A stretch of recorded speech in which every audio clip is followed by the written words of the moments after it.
All right, guys, we are back with the Travis Jones podcast, and Steve's the dolphin chaser Krebs is here. What's happening, Steve? What's up, guys? Thanks for having me on, Trav. Guys, me and Steve have had a great relationship over the years. We've done events together. I've chased him. We've been in masterminds together. He's inspired me to be a better person. He's challenged me to lift myself up. I'm a competitive motherfucker. So he's challenged me to lift myself up, even when he doesn't know it. Bro, I am pumped to always have people that I call my friends to chat to on podcasts and in life. And even though we don't talk all the time, man, I truly, resonate with you and what you've been through, even though I don't know it all. But, we face challenges in life and we overcome them. And that's what essentially creates us the person we are today. So today, guys, it's going to be off the cuff chat with Steve about goals, being a man, stop being a little bitch, how to play a bigger game. Bro, I know you're doing a couple of different things at the moment, some for money, some for passion. I want to talk to you about what got you into helping young bucks or young men become the men they're supposed to be, I guess. Tell me about that, man. You know what? I've always considered myself a coach, right? My father was a coach. My grandfather was a coach. Actually, he was the guy that brought Little League baseball to our entire area in the middle of nowhere up in upstate New York. So to me, we've all gone through crazy shit in our lives, right? We've made mistakes. I've made a ton of mistakes, and I've created chaos for myself. And a lot of the programs that I went through were to deal with the chaos that I created for myself rather than programs that helped me avoid it. So, this Young Bucks program that I came up with was really after I was the coach at Wake Up Warrior, which was a great experience for me. It was a hardcore, crazy experience, and I learned a lot. I was like, man, what if I just put something together that helped these guys avoid all of the shit that we put ourselves through, some more than others, right? Yeah. So I started looking at, especially millennials, right? These kids are inundated with technology and YouTube and Instagram and Twitter. And then you think about the dating scene and it's like Bumble and Tinder and all this crazy shit. And I started going like, man, if I'm overwhelmed, now I'm 40 years old, these guys are definitely like all over the place. Yeah. And how hard, think about it, dude, if we were younger, before you had lived, before I had breathed, how crazy would life have been if we had access to all that stuff? And then on top of the fact, looking at Instagram and seeing the lifestyle portrayed on there, that if you're not living this Instagram lifestyle, then you're basically nothing, right? It's hard, man. I reckon millennials do, I was saying this the other day, I was like, we're so connected. We're more connected than ever before, but so isolated, right? I think that's why, me personally, this is my opinion, that's why people become more unfulfilled. They become more depressed because they're sitting there scrolling their phones and going, I'm not good enough. And I honestly reckon these millennials are just going, I'm going to achieve this like Lamborghini, this Ferrari, this big house, these nice vacations. And they didn't do it in like 90 days. So they're like, oh, I'm clearly a failure. Or they look at it and go, I'm never going to achieve this. So this is my definition of success. So I'm never going to be successful. So they have man, it's just a fucking shit show, I think. It's a trap for sure. And here's the crazy part I want to share with you and the audience is that I was fortunate enough to work in a place where I got to coach and train guys that I never thought I'd have access to, right? Like these guys are big earners. And one thing I want to share with you guys today is a lot of these guys have all those things. Multiple homes, airplanes, all the fancy exotic cars that you can imagine. And the crazy part is that they all in the same place with it, which is I had to sacrifice time with my family, my kids, my health, and I don't even give a shit about this stuff. I don't care about it. So these guys have actually earned the Instagram life that most of these people are portraying, and they don't want it. Yeah. And, they did a little research on people on their deathbeds. Yeah. And they asked, these hospice workers, and they said, we've gotten conversations with these people, and nobody ever said, I wish I had a Lamborghini when they're on their deathbed, right? And there's nothing wrong with that shit. Listen, I love Lamborghinis too. They're awesome. But I think that it's easy to fall into that trap. Yeah. And I think that most people think that it's the things. It's like there's nothing wrong with having targets, in my opinion. Like, hey, the house on the beach, the cool car, whatever. I have a cool car. I live on the ocean. Like, hey, it's awesome. Yeah. But it's not what defines me. So especially for younger listeners, like, guys, get very crystal clear on your vision. Like Trav has his vision. Trav and Liv have their vision, and it's a combined vision now, and they've created this amazing life for themselves. But it's built around their family, and it's built around what they want. Same thing with, say, Luca Hocevar, my business partner, or my business partner Stefano, or myself. If we start comparing, though, it's Theodore Roosevelt said the comparison is the thief of joy. That's the trap. It's like, this is one of my favorite analogies.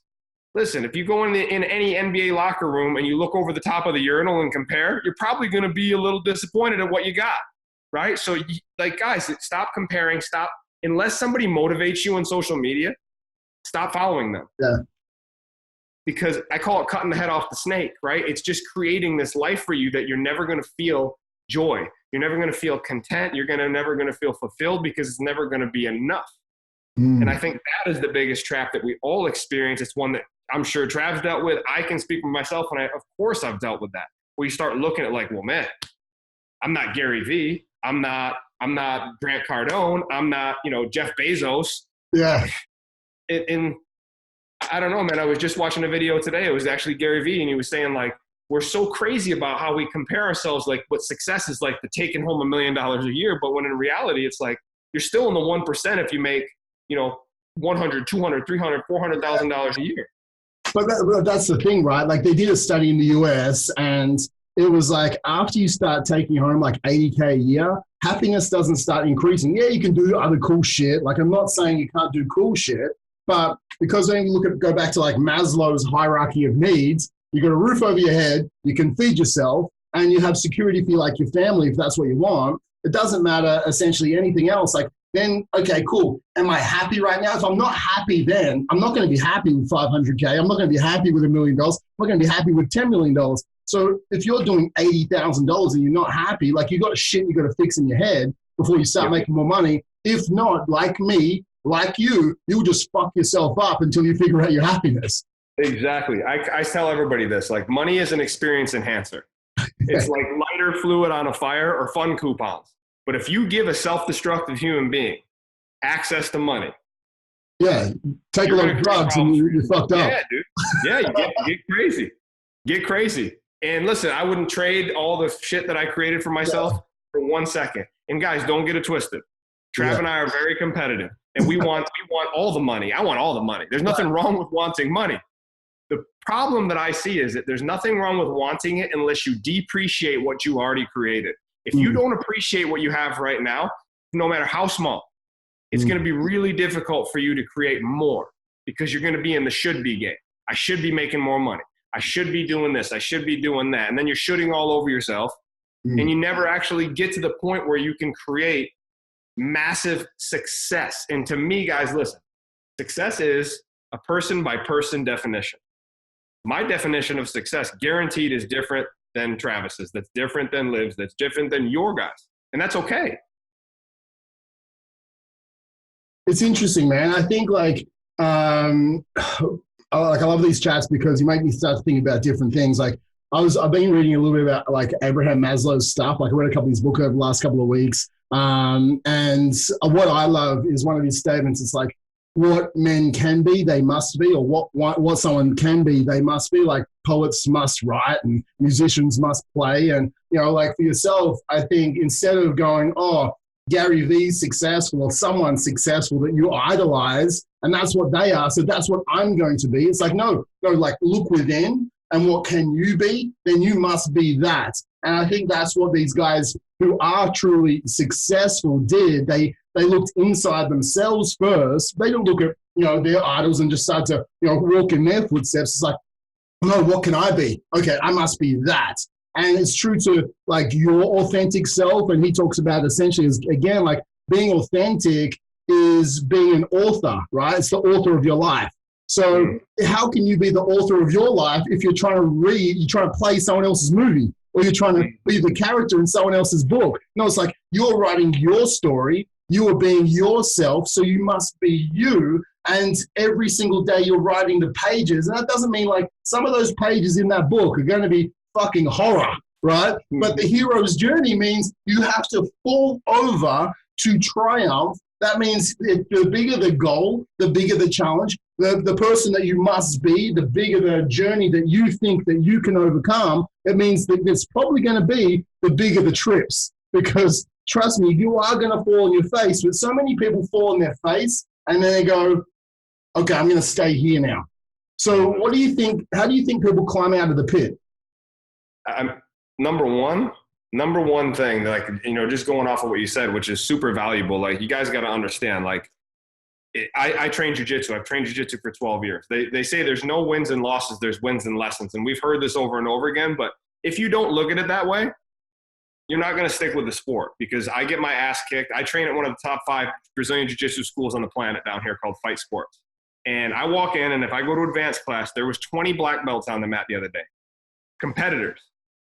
You got to take a big gulp before you walk on the mat. Like, oh, shit. So, guys, like, you have to put yourself in positions to be humbled, or the universe, God, whatever you define it as, will humble you.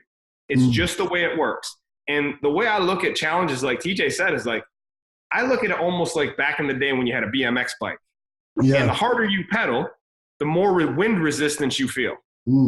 That's what I look at success as. Like, if I'm pedaling hard, I'm going to run into some potholes. I'm going to get some more wind in my face. I may choke on a bug. I may biff on a little, I may fall off my bike. And then the way I failed more than most guys. Like, straight up. All the time, actually. I come up with these great ideas. I'm like, man, this is going to work. And then it's crickets. Sure.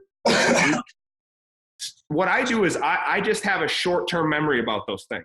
I extract the lesson from it. And I think it's Dan Sullivan. He has it's called positive focus. So why lesson apply? What happened? Why is it positive? What's the lesson I can extract? And how can I apply it to my life? And it's the same thing that I do in any of my live streams or when I'm teaching. Is it's an easy way to go, okay, what happened? Why is it positive? What's the lesson learned? How can I apply it? And when you do that, you can extract the lesson faster, and you don't get caught in that negative feedback or karmic cul-de-sac inside of your head where you go like, I failed, I suck, I'm terrible. See, all the doubters that I've ever had, my 4th grade teacher who said I wouldn't amount to shit, they were right. Yep. What do you think about people carrying chips on their shoulder? Like, do you think it's a healthy thing for a little while? For sure. Yeah, I mean, listen, I use spite as fuel all the time. All the time. And I'll tell you guys a story. Back in the day when I just got started in fitness and I was part of like my first mastermind, it was like Pat Rigsby and Nick Barry's mastermind back in the day. Lucas still to this day won't tell me who said it, but somebody called me a joke. They're like, oh, that dude's a joke. And I was like, oh, I'm a motherfucking joke. Okay, cool. And I've ridden that spite for fucking years. And I was like, I just wanted to bury everyone. And the thing is, am I a funny guy? Yeah, I pride myself on being funny. But when somebody calls you a joke, I was like, oh, okay, dude, cool. It's almost like telling me I can't do something. Oh, I can't? Well, now I'm going to do it out of spite. The problem that I see is that fuel burns hot and it burns fast. Yeah. So you just have to be careful, guys, of becoming addicted to that feeling, because what happens is then you'll start looking for people that will create spite, right? Yeah. You'll start surrounding yourself with people that may not support the best version of you, that want you to trip and fall, and then you will. You just will. You'll find those people. Yeah, it's interesting, right? I think, like, for me, like, I had a couple of chips on my shoulder, and I still have some. Like, it's always good to have, I believe, it's always good to have a little chip on your shoulder that pushes you. It's like, it's kind of a fuck you kind of, like burn up but it's not the biggest goal, right? You have like happiness here, and then you have this chip behind you, and you're moving towards happiness, which is your best self. But at the same time, you're getting pushed away from the, like, fuck you, dickhead, I can do anything I want. And it's like having both of them, it's like this, push-pull sort of motivation. But I think if you only do have the chip on your shoulder, what happens is you can start choosing the wrong emotions on a day-to-day basis, and you start trying to use negativity as fuel instead, which can, but if you start going, fuck you, and you're just trying to look at it, because that's a negative emotion, right?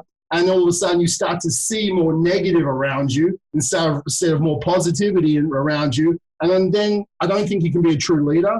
I don't think you can, you don't get fulfillment in your goals either, because it's like, yeah, I fucking showed you, instead of like, Yeah, I did it. I think it's a different emotion that you're starting to choose. But like, man, like I think what you said before, and I think this is what everyone has to say, and it was probably like Dan Sullivan that was talking about this as well, like the whole appreciation thing. It's like, you have to appreciate what you do have, because, so many of us, probably listening to this, and I know you are, and I am as well, like we're achievers, right? There's different, there's pleasers, there's achievers, there's all the rest of it, right? Like we're achievers, and if you're constantly chasing the goals, which is the horizon, and we're running and we're running and running, as soon as we haven't even achieved the goal, we're seeing another goal, so we're chasing it, and we're constantly running to that sunset, and we never get there because the horizon just keeps shifting as far as you're running towards it. If you never just sit and look over your shoulder and look back and appreciate what you've already got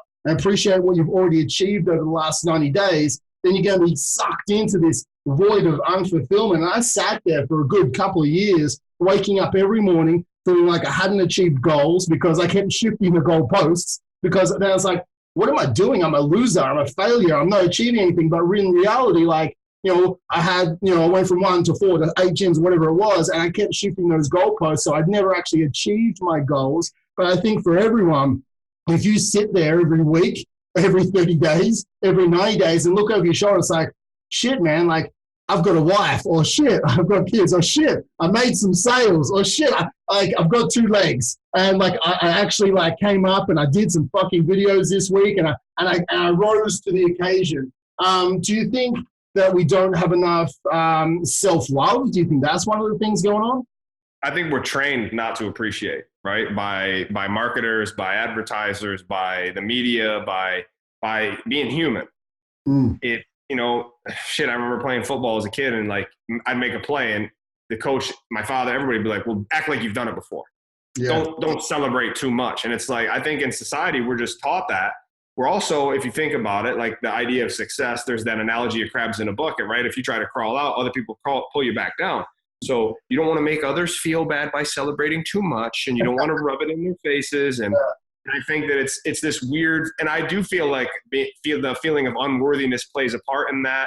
And this idea of, setting our own self-imposed glass ceilings. I think that the human mind is so complex that we're foolish to think that we actually even know what it is, how it works, how it was created. The more I learn about it, the more I just take my hat off and scratch my head and go like, how is this real? Are we living in like a simulation? Is this the Matrix? Did aliens come down and play a sick game on us? I don't know what it is, but I tell you what, guys, if you don't celebrate your wins, this is what's going to happen. Everybody around you won't celebrate theirs either. So your wife, your kids, your significant other, if you're not married, your brothers, your sisters, your coworkers, your team, they will learn, because if you're listening to this, you're most likely a leader. You're most likely ahead of most people. And because you're investing time, energy, and money into yourself, right? You're watching your wallet, your time, and your money. And those are the only ways we can truly invest anything. Yeah. After all that hard work, after all that time you put in, and then you're going to look at what you've done and go like, it wasn't enough, and shit all over it. It's a really quick way to make everybody else around you feel like they're not enough too. And I think that's the detriment to most relationships in general. I feel like that's the thing, because we're so hard on ourselves. We expect perfection from ourselves, and then we kind of apply that pressure to other people, and it's unfair. That's so true, man. Like for me as a leader within the businesses, I was so bad at giving appreciation to my team because I didn't learn how to give appreciation to myself.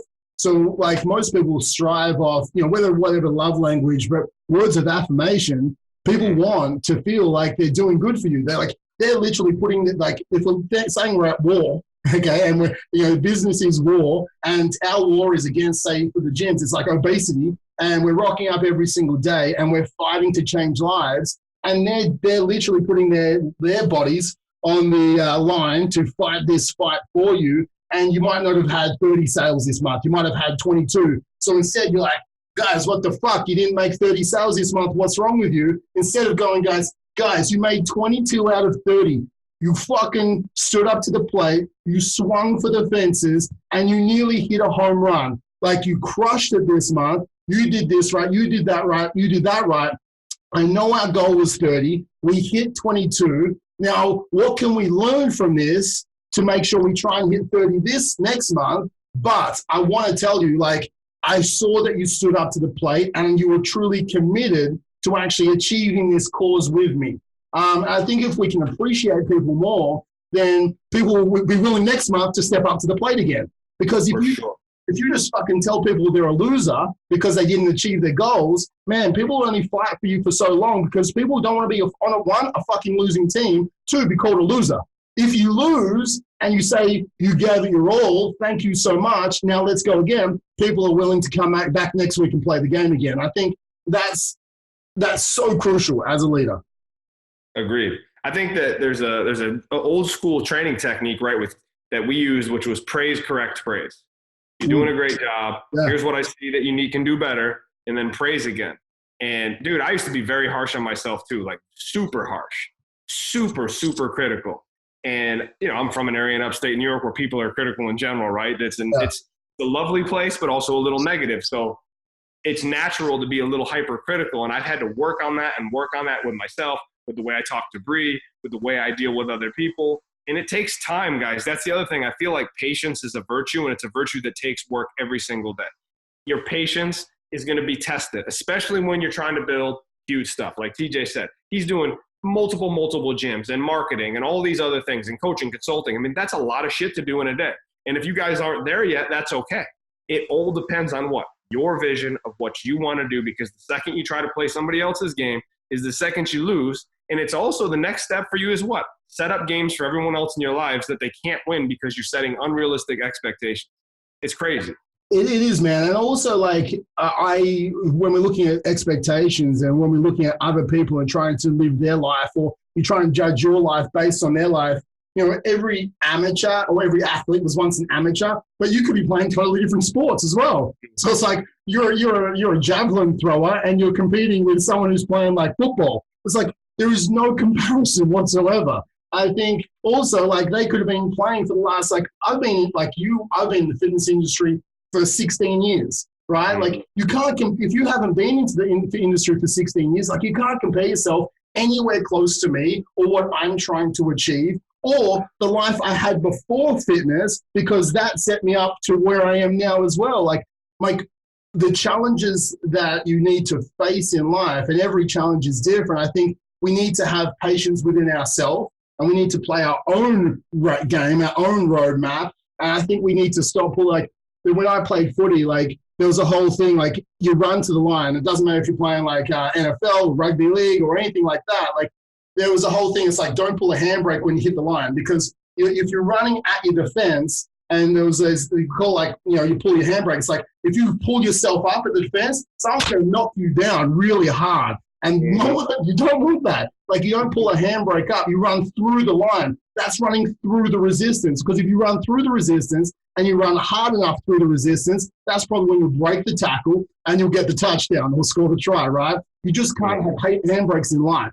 You have to go, that's resistance. That's a big motherfucker. I'm going to try and, hit the gap, and I'm going to run as hard as I possibly can to get the fucking touchdown. I think that's the sporting, I believe, is if you can watch sport and appreciate all sport and the talent they put into it and how they win at sport, and then take that into your life, man, like, I think that's how you win at life as well. Yeah, it's a great analogy. It's a perfect analogy, because people will watch pro athletes and say, oh, it must be nice. But you weren't there when they were putting in the work in the gym. You weren't there when they're having all the injuries that nobody knows about, when they're getting treatment, when they're hiring a nutritionist, or, I use the MMA as a perfect example. Like, at the lower levels of fighting, these guys don't make a ton of money. They go in and win a fight and make 20 grand, and that's fighting in the UFC. And then they have to pay their manager. They have to pay all the fees. It's a labor of love. And if you're not in it for the right reasons, guys, like, there's nothing wrong with doing shit for money. There's nothing wrong with building businesses to create wealth. That's, part of the reason that I build businesses, right? But what I've found out is that over time, it won't be sustainable if you don't at least love a part of it. You will build it, you will burn it, you will build it, you will burn it, you will build it, you will burn it over and over and over and over and over again. So I'm going to keep going back to the thing that I said in the beginning, and that's giving yourself permission to trust your gut and build off of your vision instead of somebody else's cookie cutter framework of what they're doing, because like Trav said, like, guys, you will not be able to do exactly the same thing as just about anyone, because everybody's situation and experience and journey is going to be different. That's the beauty of life. But you're going to take L's along the way. It's just part of the game. It is, man. Like, you have to understand that you will lose, and like, you'll lose days, you'll lose weeks. Sometimes you'll lose years. Like, and I've been there 100%. You've been there, I think, but we have to appreciate that that is part of the game. But nothing in life has instant gratification. Like, there's just no such thing as instant gratification. And if it is instant gratification, you know, it's really, it's probably not the right thing either, because like, it's a false win. So I think if we can more appreciate the journey and not the end game, because I tell you right now, it's who you're becoming on the journey that's the actual win. It's who you had to become to make the million or make the 100K or have the family, because I would never have had Liv if I didn't become the person that Liv needed me to be. I never even would have like won her, right? Like, you know, you'd never have Brie unless you sorted your shit out. Like, it's like it's the truth, man. Like, but unless we understand that, you know, we are constantly an evolving person who needs to reflect on our character traits, and that's what actually wins, or actually causes the win. I think that's the biggest thing. It's not like, got to make a sale today. It's like, no, got to have integrity today. I think that's what you really got to look at. I think for you, do you look at that with the young bucks that you look after and the dudes? Like, do you look at their character traits they're living on a daily basis? Yeah, everything we do is built on daily systems. So the first thing that we do is we teach them what we call our morning system. And it's just basic habits, right? It's just simple habits. The other thing that we do is we have them read a few books. I'm going to share them with you guys because I don't ever want to, there's no such thing as secrets, right? Like, I want to share stuff with you guys so you can grow from this. There's 3 books we have them read. One is called Unfuck Your Brain by Faith G. Harper. It's an amazing book. It's the best book that I've read on dealing with trauma. And guess what? We've all experienced trauma. And the problem is just like with money, we compare our trauma and say, well, we don't have it as bad as this person. So, you know, I don't want to be a pussy and complain about my life. There's another book called Solve for Happy. One of the best books I've read. It's amazing. And along the same lines, but it's by this engineer from Google X who lost his son. Listen, you might get some dirt in your eye while you're reading it, a little tear. It's okay. And then the third book is, I've talked about this book, I don't even know for how long, but it's called The Automatic Millionaire by David Bach, and it teaches you how to manage your money and automate the money. I have them read these 3 books, Trav, because I think at that age, men are a little bit caveman-like, right? Some of these kids are 19, 20 years old, so their frontal cortex hasn't even fully developed yet. They're basically dragging their knuckles on the ground, and they can't help it. So to me, I want to help them get more in touch with who they are, to release some of the bullshit that they stuff down, because that's how a lot of guys operate. It's like, suck it up, don't cry, be a man stuff. So just getting more in touch with themselves, becoming a little more vulnerable, and realizing that, hey, the battle for happiness is a daily battle. It's not something that you find. It's inside. It's right there. It's all the time. It's there. You hug the person that you love. Ooh, all of a sudden it's there. But there's a battle for it every day. And that's why we teach these little basic habits. And Travis, you know this, man. Like, you talk to any successful person, they have a system, they have a routine, they have habits that they do almost every single day with everything that they do. So this is not rocket science, guys. Like, I wish there was a more complex way that I could sell you. Like, hey guys, if you sign up for my 5-step course on how to become successful, me, Steve Krebs, will teach you exactly how to become successful. Just log in here, just opt in here and log. It's such horseshit. Yeah. It's develop habits that, here's the tricky part, that are simple, that you can do every day, that don't take a lot of time, and that actually work for who? For you. So we give these guys a framework and say, hey, this is the framework. If it doesn't work for you, move it around, replace it, and that's that, right? And it's as simple, dude, it's as simple as, hey, get up to an alarm, drink water with Himalayan pink salt in it, do some Wim Hof method showers in the morning, get up and sweat, right? It's not rocket science. Hit a 5-minute seated meditation with breathing drills. These are things that they should teach in elementary school. Yeah. This is not, listen, I'm not giving you guys this is not like, oh my God, Steve, you have blown my mind with these things that you've come up with. No, dude, Buddhist monks were doing this shit thousands of years ago. I just like to put things in a little easy package and go, here, dude, you want to feel better? Just take this package, open it up, and eat it every morning, and you'll feel better. Yeah. And then you can actually think straight, and your testosterone isn't running the fucking show, and you're walking around all juiced up, pissed off at everybody. With meditation, man, like for me, like I meditate, I'm going to be honest, like I don't do it every day. I try to do it every day. And when I don't, it's just me making excuses on what I don't, why I don't.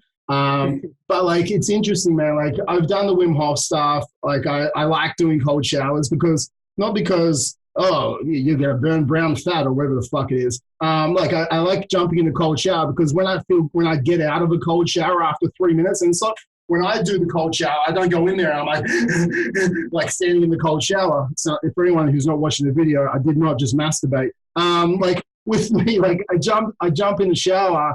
I focus on a 3-second breath in, 6-second breath out. So it's like trying to control my state management. And it doesn't matter if I'm in an uncomfortable environment, I can make myself comfortable. And I think the more I do that, the more because life is uncomfortable. But if I can do that in the morning first thing, going to get myself uncomfortable right now, but I'm going to make it comfortable. And I get out of this like 3 to 4 minute shower in the morning. And I'm like, I feel fucking unstoppable right now. And but all this, like my body's like tingling and my like brain is alive. And it's the same feeling as when I actually meditate. So when I then sit down to meditate, I don't care if you're listening to a guided meditation or you're just focusing on breath work. All of a sudden for me, at the end of a meditation, even for like 10 to 20 minutes, I have this like buzzing feeling around the front of my head. Like, do you get a buzzing feeling? I don't really ask people this. Yeah, I mean, it's not every time. I think the mistake people make with meditation is they think that they're going to ascend. Like, there's a right or wrong way to do it. There's only one wrong way to meditate, and that's not to meditate. Listen, guys, if you would have told me 5 years ago that I'd be having a conversation about meditation, I'd be like, there's no way, right? Because I thought it was like hippies sit in lotus position, rubbing crystals on their nipples, and doing, it's just a way for you to clear your mind, or it's a way for you to practice your breathing because breath is life. Most people breathe, chest breathe, and they never diaphragmatic breathe, so like they don't actually get blood flow to their fucking brains. Yeah. And you'd be surprised. Like TJ said, like the cold shower just wakes your ass up. It gets you fired up though. When you get out of there, you're ready to go. Same thing with meditation. Like, but just guys, don't meditate laying down right after you get up because that's called sleeping through your alarm, right?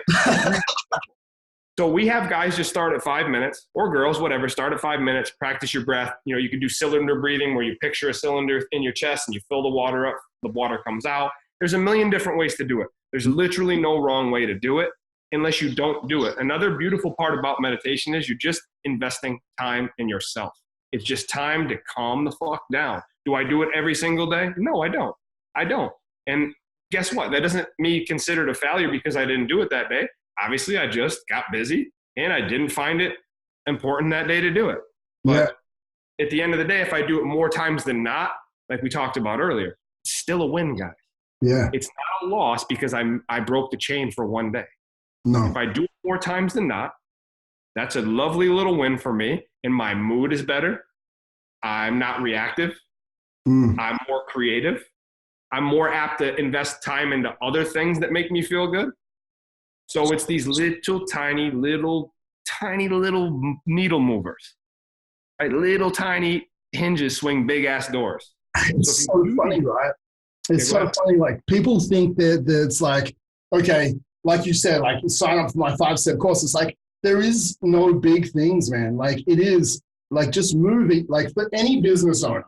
Okay. And it's like, oh, I'm too busy to train right now. It's like, no, your priorities are that you don't find training important and you don't find your health important. And it's like, for me, I've been through times, and anyone who's followed me, it's like, oh, Trav's got some more weight carrying on him right now. Okay. But it's like, okay, my priorities shifted and I made excuses because we are human beings, and that doesn't mean we always are going to do the right thing. And I was like, I'll get a slap in the face by myself. It's like, man, what have you been doing for the last 6 months? Like, get your shit together. And it's like, okay, I'll start, like, just do basic stuff. Like, I'm going to track my calories again, or I'm going to make sure I'm not going to be stupid and eat burgers like 24/7 or whatever it is, right? There's nothing wrong with a burger. There's nothing wrong with a burger. But, like, for me, it's like, I'm going to move each day. Cool.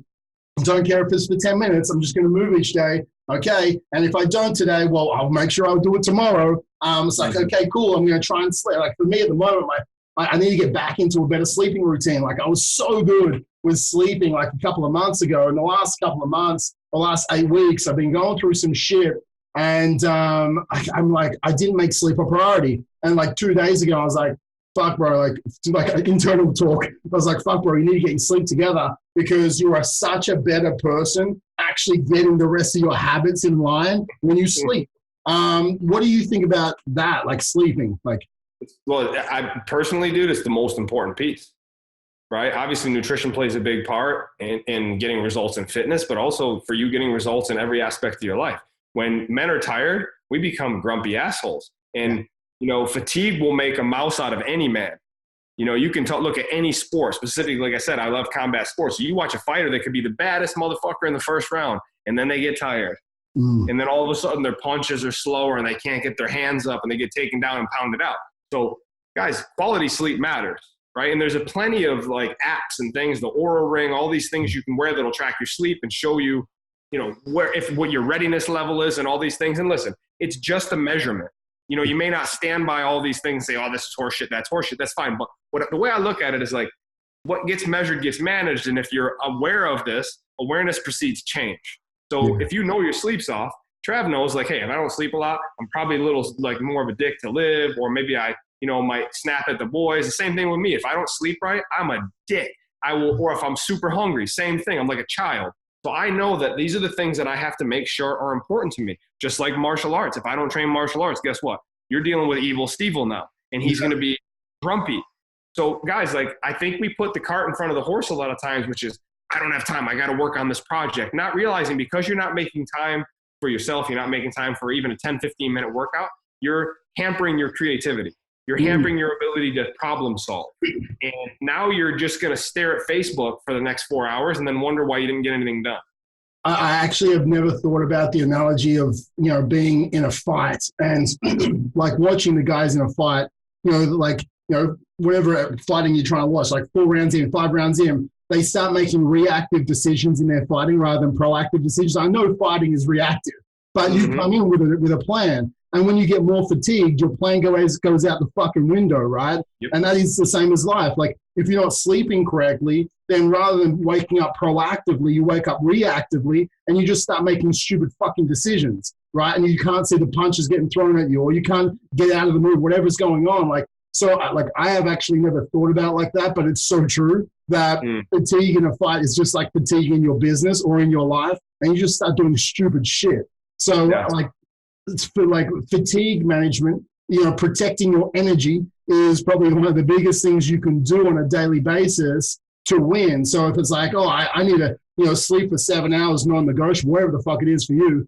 or I must protect my energy by doing the meditation. I don't have time for 10 minutes. It's like, no, you do not have time for 10 minutes. I think it's like changing that because you become more creative. You have more proactiveness as far as like, how can I overcome, you know, this problem that I'm currently facing? Why do you think people self-sabotage? I think it's built into us as human beings. I think to be flawed is to be human. And I feel like some of the programs were put into us by our parents or our environments. And, you know, I think we all do it, right? And if you're in the middle of self-sabotage, like, don't beat yourself up. Just realize you're human and that happens. You know, I could say, shit, I used to be a really heavy guy in my teenage years. I was sabotaging my health because of emotional stuff. So I think a lot of that, like self-sabotage, comes from our inability to really communicate our emotions. And there's a statement that I was listening to a guy named Billy Helmers, who's a retired Navy SEAL. And he said that pain shared is pain divided, because in the teams and in the military, a lot of those guys come back and they have a lot of problems, right? Because they don't have anyone to communicate with. So pain shared is pain divided, and happiness shared is happiness multiplied, because we're tribal by nature, right? So if you don't share how you're feeling, like even when you're stressed, depressed, anxious, sharing it will allow you to dissipate the feeling slightly. There's nothing better than somebody saying, I get it, I understand you, I've been there, and it's gonna be okay. I promise you, you're gonna get through this. And that's what I love more than anything with what I do, and I'm sure you guys feel the same way. When you're helping people, it's not just about helping them make more money.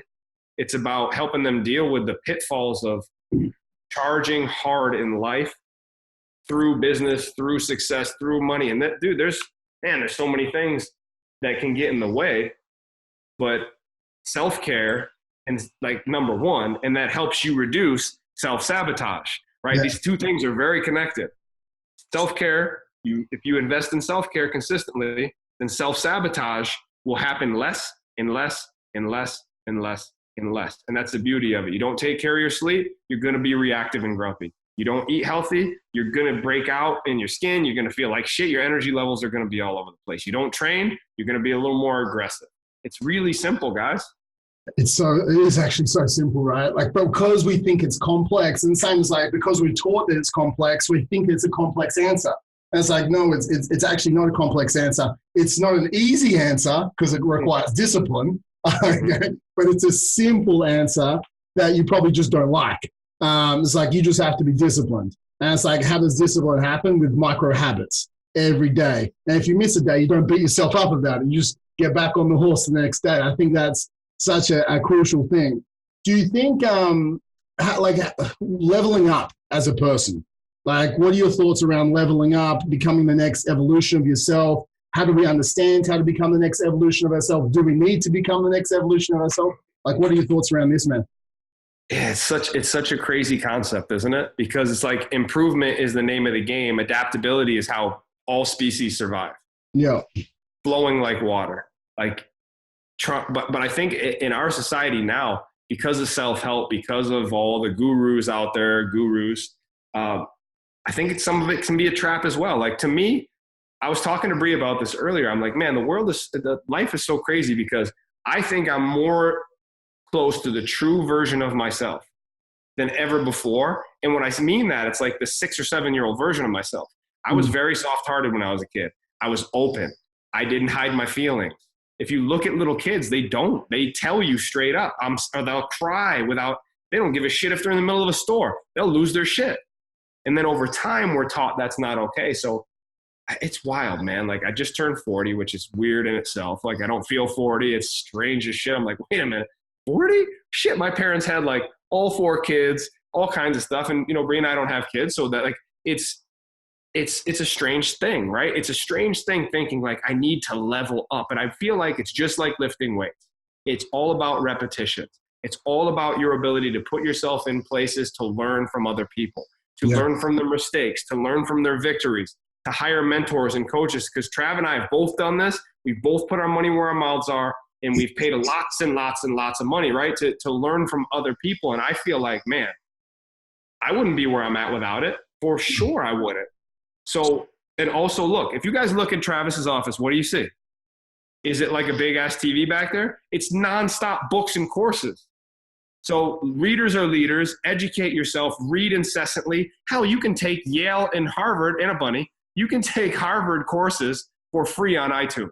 You don't get credit for it. You guys got to understand, we have access to more information than ever before. What's really crazy is in a day, in a 24-hour period, there's access to more information than there was like the entire world before 1500 or some shit. It's bananas. BANANA. But then this, like James Clear, like I love this. He has this blog. It's about people getting stuck in motion and not in action because there is more information today than ever before. People confuse the ability to consume information, which is motion, with action, actually doing shit. Do you think that's one of the biggest things? People, it's like they're just so stuck in motion and they don't do enough action. It's like, I'm not going to start the diet. I'm going to research every single diet out there just so I can know what to do. It's like, no, dickhead, just start eating better. Okay, that's step one. And while you're eating better, start researching other shit. Like, I think so many of I don't want to start this business. I'm going to research this business. Or I'm not going to start marketing. I'm going to read out all the different copywriting books, how to do the best VSL, how to do the best marketing campaign. I'm going to research. It's like, no, maybe just just tell people you want to help them. Like that's step one. Like, I think so many of us get caught so much in motion and not enough action, which is what actually stops people getting to where they need to be. Agreed. There's a difference between busyness and productivity. Busyness is, hey, I'm running around with my hair on fire all day. And exactly like you said, guys, there's nothing wrong with obtaining knowledge. No. But knowledge without action is like mental masturbation. It's just, hey, I know a lot of things. We all know that person that's at the party and they're spewing bullshit out of their mouth about all these things. But you're like, oh, cool. Then what did you produce with it? Like, well, big things coming.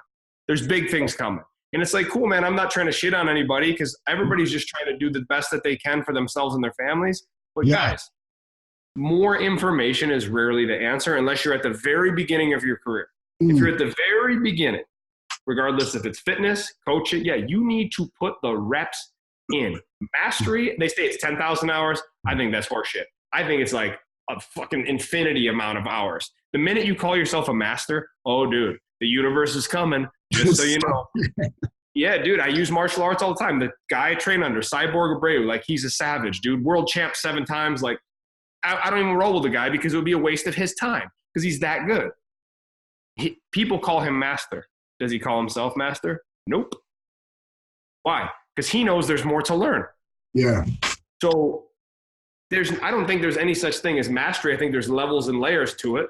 And it's a never-ending game. It's a never-ending chess match until the lights go out. And that's why if somebody ever says they're bored to me, I'm like, wait a minute. You're bored? Like, how are you bored? There's so much shit to learn. There's so many things to do. Go take a walk. Go take a class. Go learn a new hobby. Like, go learn how to make pottery. I don't know. Watch Blue Planet. That's pretty cool. Go watch Game of Thrones. Like write a course. I don't know. Yeah. Do something. Like Joe Rogan says that, like some people like, how are you bored? Like if I want like 20 lifetimes because I would learn many languages. I would travel the world. I would see other things. I would try to produce more stuff. I would try anything. There is so much out there. Like, how can you possibly be bored? Like, it's impossible, I think, to be bored unless, like, you know, like, I don't know, like, unless you don't want to sit with your own thoughts and you're too scared about that. I think that's the only thing. And doesn't mean, like you said, you always have to be busy either, because, like, you need to be able to sit with yourself. And I think me growing up so much, I could never not have a relationship with a female. I always had to be in a relationship, because I always had to be connected with someone, or I'm an introverted extrovert, so I actually dislike being around people. I like having my own time, but because being around people too much actually drains my energy, because I need to be the person who is on. Like, that's just who I am. That's okay. But I know it now that I need time for myself to actually be the person who is on. But for me growing up, I always had to surround myself with people because I was too afraid to sit by myself. Because what was going to happen inside my head when I sit down myself, I'm not good enough, like, I'm not going to achieve. Like, I started having such negative talk, so I could never sit by myself. Like, it's actually quite fucked up, really, when you think about it. I think it's normal, though, man. Like, for you guys listening, like, that's normal. You know, I used to party because I had to deal with the same thing. Without having some drinks in me or partying. Like, I'd have to get to the party early so that I could have drinks to get comfortable. I think it's completely normal because, again, we're not taught this stuff. Finally, just now they're starting to teach in elementary schools like yoga and meditation and things that are actually applicable to real life. You know, like, guys, sorry, who discovered the world at this point in the world is just not as important as, hey, how do you balance your money? How do you balance your mood and attitude? How do you, like, hey, how do you not get super overweight so you're really unhappy? These are things that make sense. Not learning shit that you're never going to use. Yeah, it just doesn't make sense to me. It's so funny. Like, Jax is 4 turning 5. He's in like creche, like daycare, right? His first year of school is next year, but they do meditation each day, and they actually call it connective meditation. So they lay down and they have to be touching each other. So they lay down on the ground for like 15 minutes, and there's like these 20 kids. I get photos on the app because they send me photos like for the 6-7 hours they're at school, and they're like laying, you know, like Jax has like 2 girls like laying on him. I was like, yeah, he's got this. It's like, oh yeah. But he's got these 2 girls like laying on one shoulder, one like on his leg, and like they're just meditating, but they're connected to other human beings when they meditate. And I was like, man, this is some amazing shit that they've got going on right now, because they're one with themselves whilst being connected to other human beings. I was like, that is a tribe. And every single one of those kids is connected as one person whilst meditating. I was like, man, like, I wish that I had this sort of stuff they're teaching me as a kid. Like, I wish that. Dude, that's incredible, because those kids are also going to know how to show affection as they get older, which I think a lot of people have trouble with.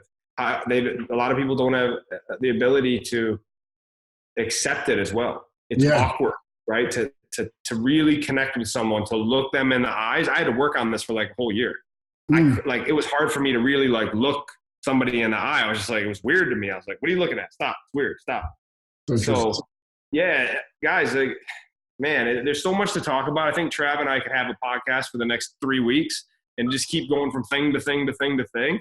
But man, I just think there's so many things that I want to share with you guys that I've learned over the past 40 years, but especially the last like 5 or 6, that I wish I would have known when I was getting started, or when times were tough, or when I doubted myself, or when I was beating myself up, or self-sabotaging myself, right? And talking about meditation and listening to that, you know, Jack's like laying there and experiencing that, it gives me hope. It really does. Like that, legitimately hearing that, it makes me go, man, at least they're starting to get it right. Bro, like in the school he's going to next year, they do this thing called like Passion Fridays, where the kids have a passion that they're actually like seeking. And, you know, it's like, you want to be a coder? Okay, on Fridays, we'll like look at this. Or you want to start doing music? Okay, Fridays, we do music. I was like, we chose this school, and it's actually a public school for us, because I'm not sending him to a private school growing up in the first like 7 years of his life, or 7, you know, whatever it is in his life. But like, we go, no, like, this is amazing. Kids can actually follow their passion, and kids can actually, you know, do this at school. Like that's the school he needs to be at, because they're actually celebrating the fact that if you like to do something, you can do it, and you can follow that passion, and trying to hone that in even more. I was like, you know, I wish that all of us had a passion and we focus on that one day of the week. And that doesn't mean business. It could be swimming. It could be music. It could be writing. It could be whatever the fuck it is, right? Like, if we all had Passion Fridays for like 3 hours, it's like, how much fucking better would life be? Dude, it's the one thing that I will say that I've allowed myself to do with martial arts, with, you know, even going and walking on the beach, like simple things like that.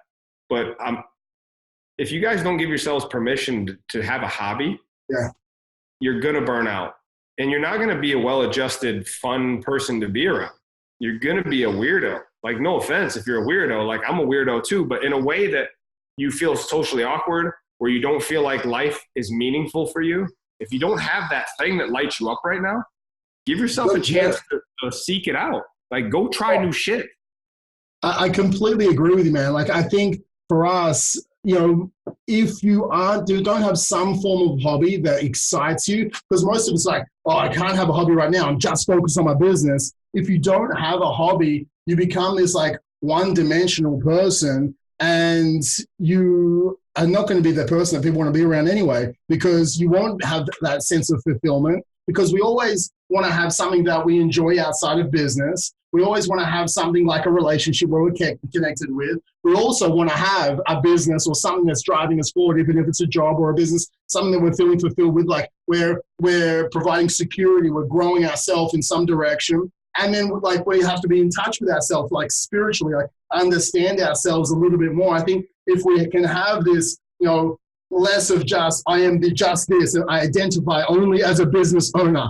Like, that is my identity, because what happens then is, if I take your business away, then you don't have an identity anymore. And all of a sudden, that's when you go into depression. True. Very true. Man, like, I know we've been talking for like an hour now, so I don't want to keep on ranting and raving. I'll probably like reach out to you and have another conversation in a month or two. But honestly, guys, like, Steve has been through, like, he grew a business where you have no right to grow a business back in the day. Like, he's from, is it like the poorest like state or something like that in the earth?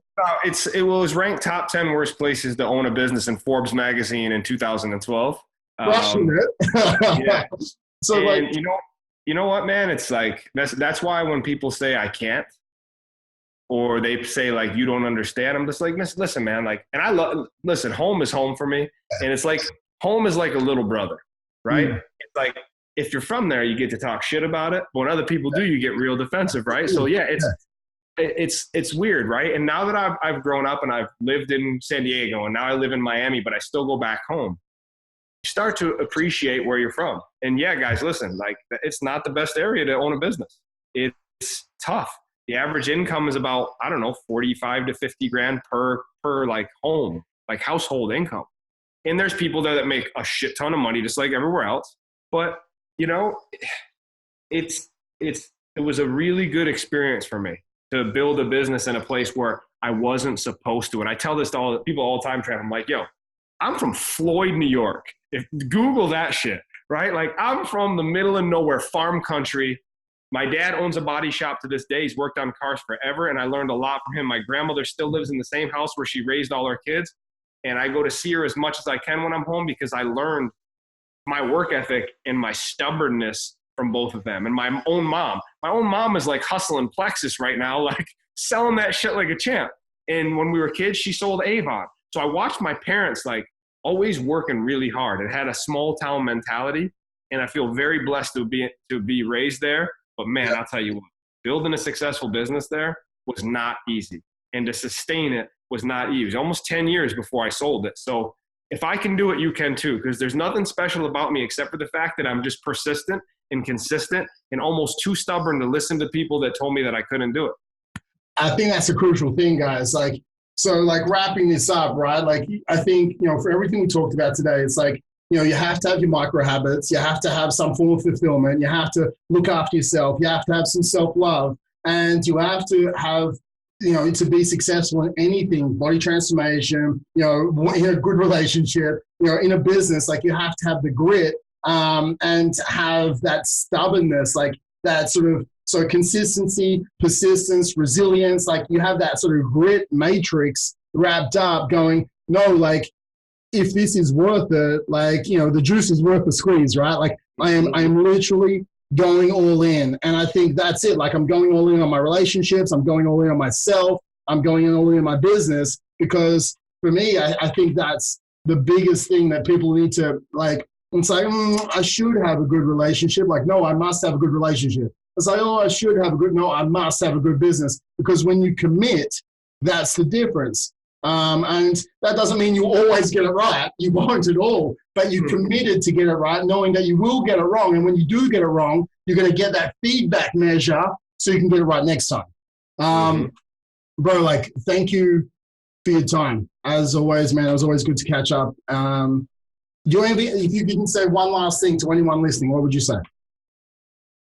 Don't listen to anybody that tells you can't do it. Right? Like, you guys can do anything you put your mind to. I mean, except for dunking a basketball. I can't dunk a basketball. No matter how much I try, not going to happen. But as long as you're realistic, guys, like, you can have the most amazing life ever. Just get very crystal clear on what success is for you. For me, it's security and freedom. And I love to travel. I have gypsy blood or something, because I love to bounce around and I love to go to different places and travel. So that's what success was for me. It might not be for you. It may just be to have a comfortable life and to have a nice home, and that's okay. So listen, don't let anybody affect you negatively. Put a steel cage around your brain and focus on your vision, because listen, the disruptors of the world were always seen as the crazy ones. The ones that the biggest things were always looked at like obsessive, crazy people. So do your damnedest. Awesome, guys. As always, wherever you see this, comment, ask questions. We'll get back to you. Steve, it was a pleasure as always, buddy. Thanks, man. Appreciate it.